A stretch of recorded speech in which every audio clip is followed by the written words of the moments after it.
Semua orang pengen sukses, sukses, sukses. Tapi sukses menurut lo sendiri itu kayak gimana? Kalau bahagia, Bahagia lahir batin. iya. Kalau nggak bahagia itu nggak sukses. Oh, jadi kalaupun punya ini itu punya semuanya, tapi sebenarnya hatinya Hampa, hampa, ya nggak itu sukses nggak lah. sukses. Begitupun sebaliknya ya. Iya. Ada yang senang tapi mungkin dari kondisi hidup biasa aja, itu juga belum sukses. Ya kita tujuannya, tujuan hidup itu kan ada 3. Kalau bisa, pertama, Kalau bisa. ya kalau bisa, pertama diridhoi Tuhan, itu yang penting. Karena kalau segala sesuatu yang diridhoinya pasti mudah. Yang kedua, kita kaya secara lahir. Yang ketiga, kaya secara batin. Nah, ketiga-tiganya ini cuma bisa diomongin, belum tentu bisa didapati, bahkan dipraktekkan. Ya, betul. Nah, Raffi Ahmad itu jiwanya besar. Dia tidak ada rasa malu, dia tidak ada rasa gengsi. Dia tidak gengsi untuk bertanya. Dia tidak gengsi untuk dikasih tahu. Nah, itu menurutku. Kenapa dia beda? Kenapa beda dari yang lain? Nah, tidak semua orang tidak malu untuk bertanya. Tidak semua orang tidak malu untuk diajari. Tidak semua orang tidak malu untuk minta tolong.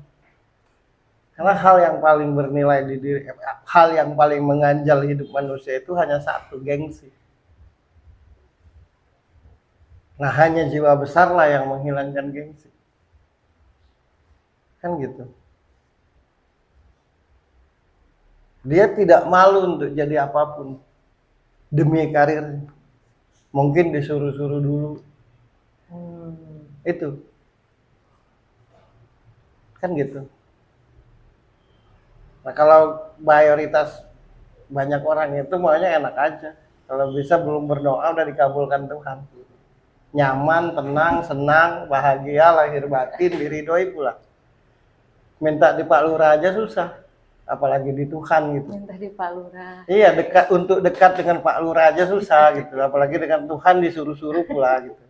Nah, hanya jiwa besar yang menjadikan kita diberi Tuhan jalan gitu.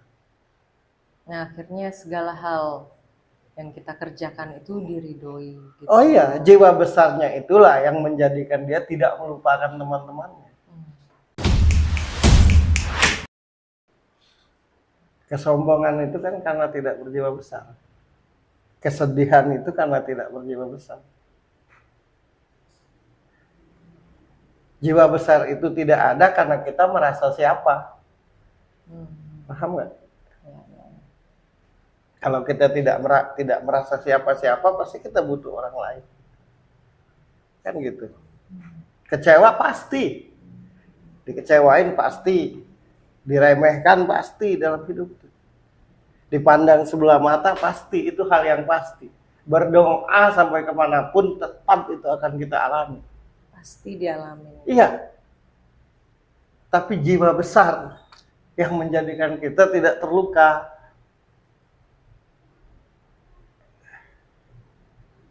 Nah, dia tidak seperti itu menurutku.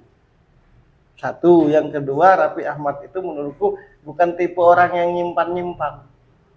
Senang ya dia katakan pada saat itu juga. Tidak senang pun dia katakan. Nah, satu hal juga Raffi Ahmad itu.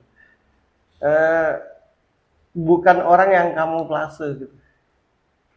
Maksudnya ya kalau dia mau membantu ya membantu dari hati. Kalau enggak ya enggak gitu. Kan orang baik itu sebenarnya menurutku orang baik itu nggak ada. Orang baik nggak ada. Nggak ada. Jadi yang ada itu orang tulus, jahat dan licik. Orang tulus, jahat dan licik. Orang baik ada maunya itu jahat.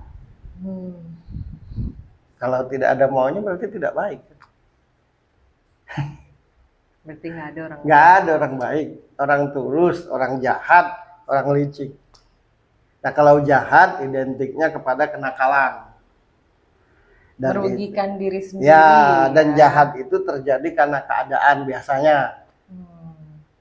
Nah, kalau tulus itu tidak ada tendensi. Jadi apapun yang dia perbuat, ya udah dia lakukan dengan ridho aja, itu tulus.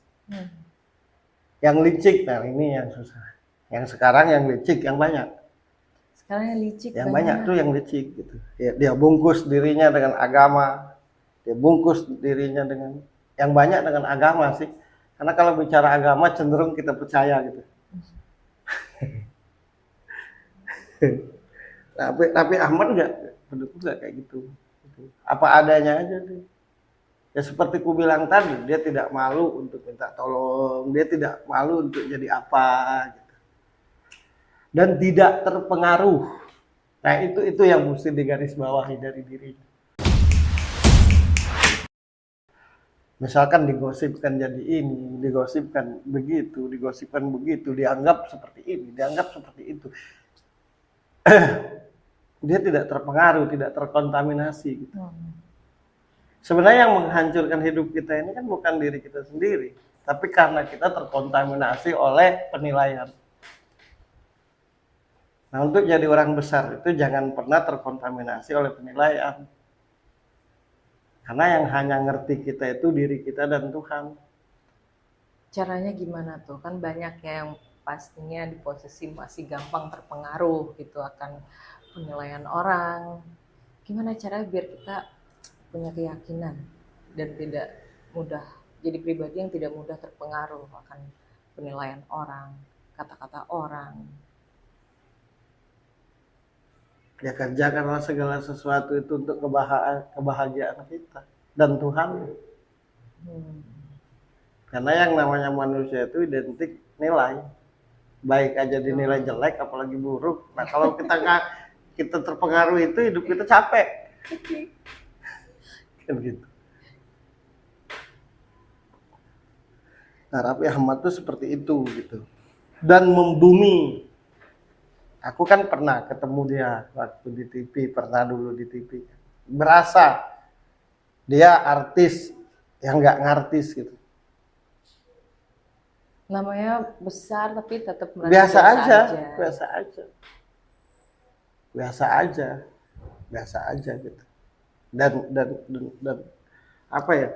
Yang kedua gini, yang susah kita turun. Tidak semua perbuatan baik yang kita lakukan itu dibalas baik. Betul. Makanya kalau berbuat baik itu jangan minta balasan, karena suka mengecewakan gitu. Berarti kalau orang-orang yang kecewa ya karena dia mengharapkan balasan. Nah, gitu. Nah, Raffi Ahmad itu aku yakin dia berada di lingkungan yang kadang-kadang cuma memanfaatkan dia aja. Yang kadang-kadang manis di mulut aja, dia tidak peduli, pokoknya berbuat baik aja. Mau dinilai jelek, mau tidak dinilai, mau diremehkan, dan itu yang dia lakukan. Ya kalau kita berasa sombong dengan kebaikan itu wajar, manusiawi. Tapi mau tahu nggak? Mau tahu nggak? Ketika berbuat baik itu tidak berasa apa-apa. Allah bisa karena biasa. Kalau sering sakit, akhirnya tidak berasa sakit lagi. Kalau sering memberi, tidak berasa memberi lagi. Karena jadi hal yang biasa. Gitu. Hal yang biasa. Gitu. Nah itu tingkah laku seperti itu, dan itu tidak ada di kurikulum. Itu perjalanan hidup gitu. Dia sudah pernah merasakan segala hal gitu. Gitu.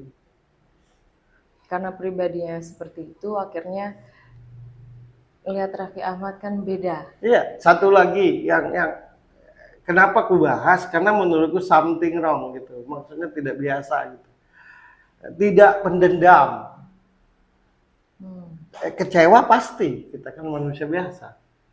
Sakit hati pasti, tapi tidak menggerogoti diri, tidak dendam. Nah, dia tipe pribadi yang misalkan diremehkan, misalkan dia mau bikin sesuatu terus diremehkan. Nah itu jadi tekadnya untuk membuktikan. Bukan jadi sakit hati. Bukan malah jadi terpuruk. Nah, kebanyakan kita kan kalau diremehkan, dihina atau dipandang sebelah mata tuh jadi Jadi terpuruk, layu. jadi layu gitu. Nah, dia jadi semangat. Gitu. Malah jadi pecutan ya biar Ya. menunjukkan. Dari dulu dia tidak hitung-hitungan. Orang bilang yang nggak tahu ya, karena aku tahu, aku akrab. Kan bisa. Semuanya yang dibahas di sudut pandang sahabat Kerkop. Malamnya teleponan dulu kayaknya. Oh ini sudut pandang yang tidak ada teks ini. Sampai kelar nih begini terus. Pokoknya paling nggak sibuk loh. Enggak. Sisanya sibuk semua, cari bahan. Ya, Lo karena tinggal kan- jawab aja. Ya kalian kan cuma punya indera kelima. Iya. Nah, aku 17,5. Indra kelima juga dipakai kadang 4,5. Sisanya nggak Kalian kan dipakai. punya indera kelima semua kan? Iya. Nah, kebanyakan orang itu indera keenam. Aku 17,5. Makanya lancar-lancar aja ngomongin gitu.